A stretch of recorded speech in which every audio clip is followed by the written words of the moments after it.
బోనాల జాతరకు పెద్ద సంఖ్యలో భక్తులు తరలివస్తూ ఉండడంతో భారీ బందోబస్తు ఏర్పాటు చేశారు. భక్తులకు ఇబ్బందులు కలగకుండా అధికారులు చర్యలు తీసుకుంటున్నారు. 2500 మంది పోలీసులతో బందోబస్తు కొనసాగుతోంది.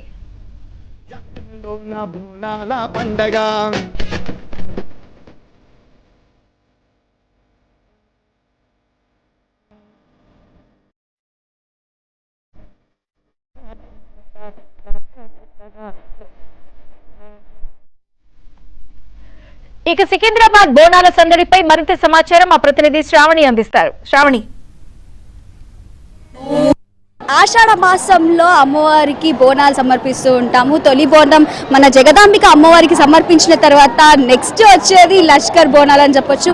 ఈ లష్కర్ బోనాల కోసం సికింద్రాబాద్ అంతా కూడా ఎదురు చూస్తూ ఉంటుంది. ఈ రోజు ప్రెసెంట్ మనం ఆలయం వద్ద అయితే ఉన్నాము. మీరు ఎక్కడి నుండి వచ్చారు? మేము ఇక్కడే బోర్డ్స్పల్.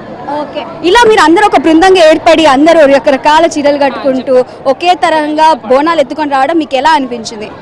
మాకిట్లా బోధనం ఎత్తుకొని రావడం అయితే చాలా సంతోషకరంగా ఉందండి.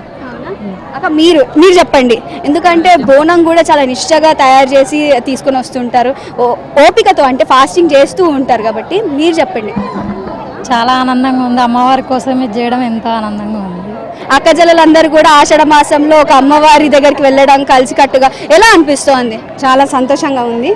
అమ్మవారి దగ్గరికి ఇలా బోనం ఎత్తి రావడం అంటే చాలా అదృష్టంగా భావిస్తున్నాము. చాలా చాలా సంతోషంగా కూడా ఉంది. మా మనసులో ఉన్న కోరికను అమ్మవారి ముందట పెట్టుకోవడం అంటే ఎంతైనా అదృష్టమే కదా. అందుకోసమే అమ్మవారి కోసం ఒక పాట.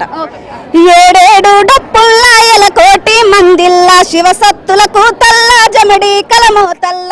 ఏడేడు డప్పుల్లా ఎలకోటి మందిల్లా శివసత్తులకు తల్ల జమడి కలమో తల్ల. పొద్దు గదులుతున్నదే మా ఊరాలెల్లమ్మ కద్ది కాడి కస్తిమే జగములేల పెద్దమ్మ. పొద్దు గదులుతున్నదే మా ఊరాలెల్లమ్మ గద్దె కాడి కస్తిమే జగములేల పెద్దమ్మ. ఆషాఢ మాసాన బోనాలు సురువు ఆదివారం గోలే ఏసేము దరువు.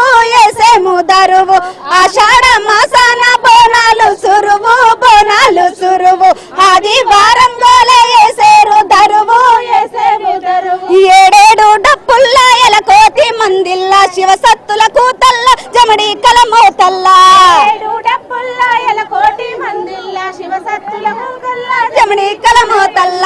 యాప కొమ్మాలెదురు దీపాలు ఎదురు కోడి పుంజులెదురు ఆటల్లు ఎదురు. ప్రతి ఒక్క దేవతను తలుచుకుంటూ పాడడం మస్తు వాడింది అమ్మవారికి. ఆటల పాటలతో మనం చూస్తున్నాం కదా విజువల్స్ లో. సో ఇక్కడ ఏమో పాడుతూ ఉంటే ఇక్కడ ఆడుతూ ఉన్నారు. మొత్తం సంబరంగా అమ్మవారికి బోనాలను అయితే సమర్పిస్తున్నారు. సో ఓవరాల్ గా మనం మహంకాళి ఆలయం వద్ద అయితే ఇది పరిస్థితి. Over to studio.